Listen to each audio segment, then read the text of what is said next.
Hello students, एडोबिला point channel में आपका स्वागत है। और आज हम करेंगे आज की वर्कशीट नंबर 15।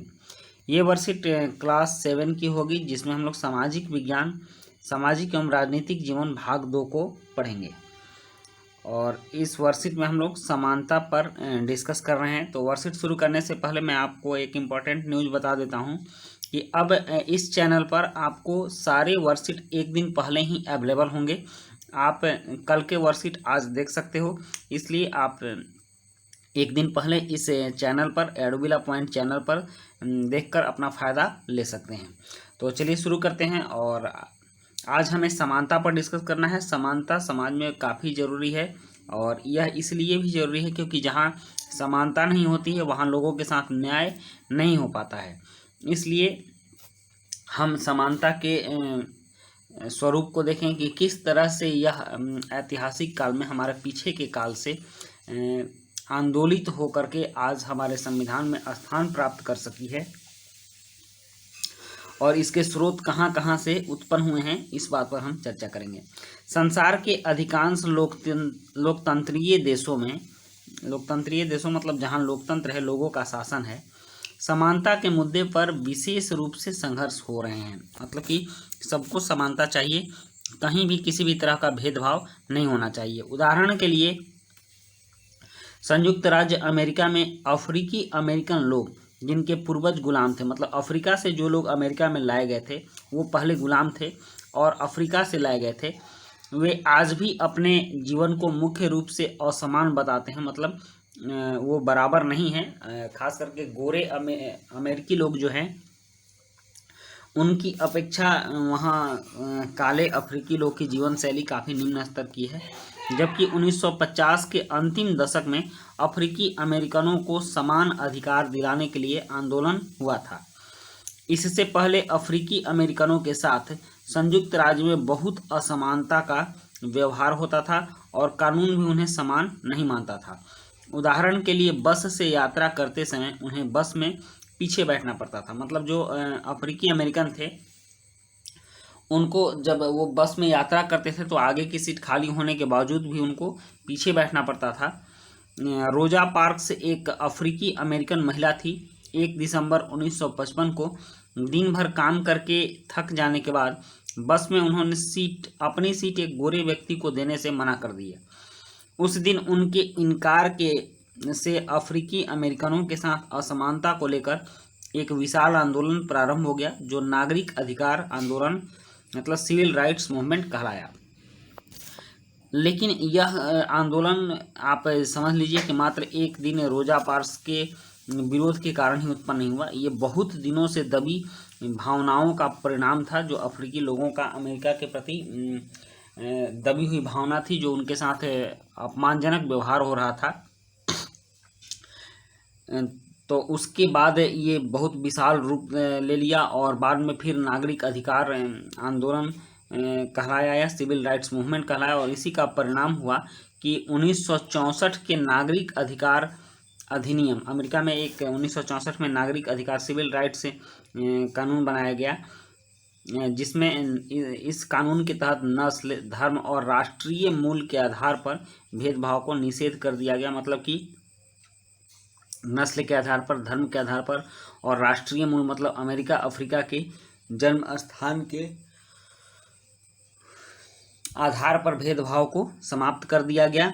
इसने यह भी कहा कि अफ्रीकी अमेरिकन बच्चों के लिए अब स्कूलों के दरवाजे खोले जाएंगे और उन्हें उन अलग स्कूलों में नहीं जाना पड़ेगा जो विशेष रूप से केवल उन्हीं के लिए खोले गए थे। मतलब उनके लिए कुछ निम्न स्तर के स्कूल खोले गए थे, उन्हें अब उसमें नहीं जाना पड़ेगा।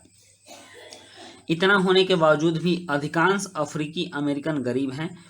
अधिकतर अफ्रीकी अमेरिकन बच्चे केवल ऐसे सरकारी स्कूलों में प्रवेश लेने का ही सामर्थ्य रखते हैं जहां कम सुविधाएं हैं और कम योग्यता वाले शिक्षक हैं, जबकि गोरे विद्यार्थी निजी स्कूलों में जाते हैं या उन क्षेत्रों में रहते हैं जहां के सरकारी स्कूलों का स्तर निजी स्कूलों जैसा ही ऊंचा है। तो इस तरह से वहाँ पर भेदभाव चलता है, और उस भेदभाव को समानता लाने का प्रयास, उसमें समानता लाने का प्रयास अमेरिकी सरकार द्वारा किया जा रहा है। तो लोकतंत्र में दो प्रमुख चुनौती हो जाती है। पहली आर्थिक असमानता और सामाजिक असमानता। आर्थिक असमानता का मतलब अमीर गरीब, और सामाजिक असमानता का मतलब जातीय भेदभाव, नस्लीय भेदभाव, धार्मिक भेदभाव, ये सब सामाजिक असमानता के उदाहरण हो सकते हैं। यहाँ एक और क्रियाकलाप दिया हुआ है। हमारे राष्ट्रपिता महात्मा गांधी के साथ भी दक्षिण अफ्रीका में कुछ इसी तरह की असमानता का व्यवहार किया गया था जब वो ट्रेन से डरबन जा रहे थे, और इस संदर्भ में कुछ जानकारी एकत्र करके लिखिए। तो आप सर्च कीजिएगा नेट पर महात्मा गांधी की डरबन यात्रा, तो आपको पता चलेगा कि किस तरह ट्रेन में उनके साथ भेदभाव किया गया था। प्रथम दर्जे का टिकट होने के बाद भी उनको प्रथम दर्जे से उनका सामान बाहर फेंक दिया गया था, उनको धक्का देकर ट्रेन से नीचे उतार दिया गया था। उसके बाद उन्होंने भी वहाँ पर सत्याग्रह चलाया था जो काफ़ी सफल हुआ था, और महात्मा गांधी के सत्याग्रह के परिणाम स्वरूप ही वहाँ पर नागरिकों को बहुत से अधिकार दिए गए थे। इसके बाद हमारे संविधान में जब हम अंग्रेजों से आज़ाद हुए तो भारतीय संविधान लिखा गया, और उस संविधान में भी भारत विश्व के बहुत सारे भागों में समानता की स्थिति को देखते हुए और दूसरे संविधानों से भी उदाहरण लेकर के हमारे संविधान में समानता को स्थापित किया गया, जो कि इसका वर्णन संविधान में अनुच्छेद 14 से अनुच्छेद 18 के बीच किया गया है, जिसमें कि अनुच्छेद 15 है, भारतीय संविधान के अनुच्छेद 15 है, और उसमें धर्म, मूल वंश, जाति, लिंग या जन्म स्थान के आधार पर विभेद का प्रतिषेध किया गया है।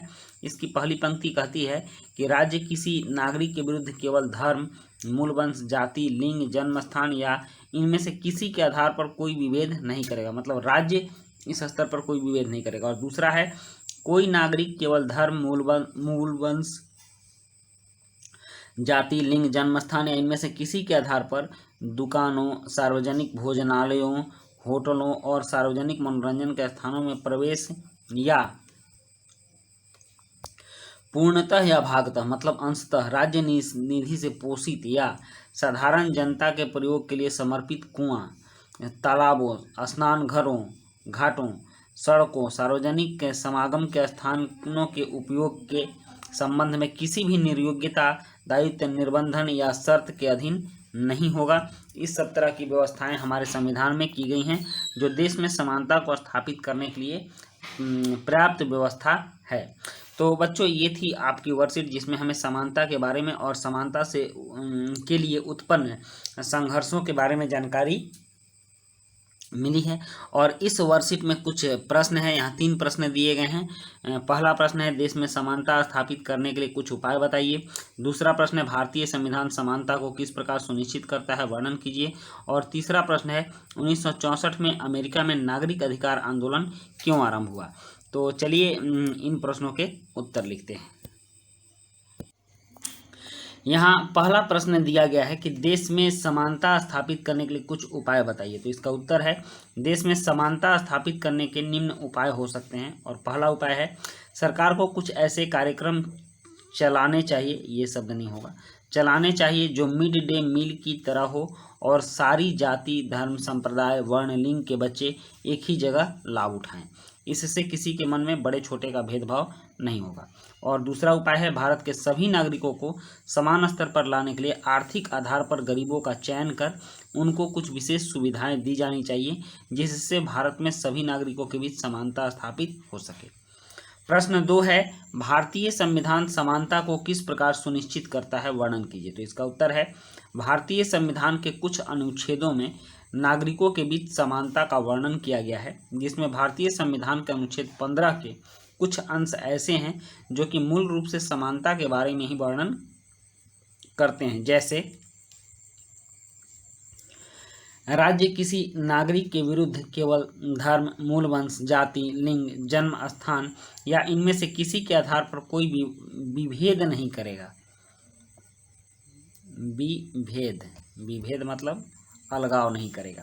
और दूसरा है, सार्वजनिक स्थल पर किसी भी नागरिक के साथ किसी प्रकार का भेदभाव नहीं होगा आदि। ऐसे बहुत सारे प्रावधान हमारे संविधान में किए गए हैं।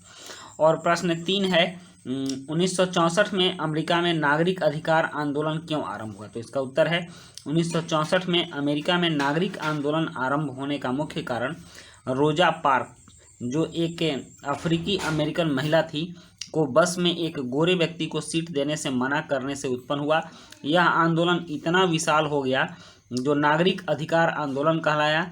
इसके परिणाम स्वरूप अमेरिका में 1964 का नागरिक अधिकार अधिनियम पारित हुआ, जिसमें नस्ल, धर्म और राष्ट्रीय मूल के आधार पर भेदभाव को निषेध कर दिया गया। तो बच्चों, ये थी आपकी वर्कशीट, और जैसा कि मैंने आपको बताया है कि अब आपके इस चैनल पर प्रतिदिन एक दिन पहले की वर्कशीट अपलोड हो जाया करेगी। आप लोग उसको एक दिन पहले ही देख सकते हो। तो मिलते हैं नेक्स्ट वर्कशीट में। धन्यवाद।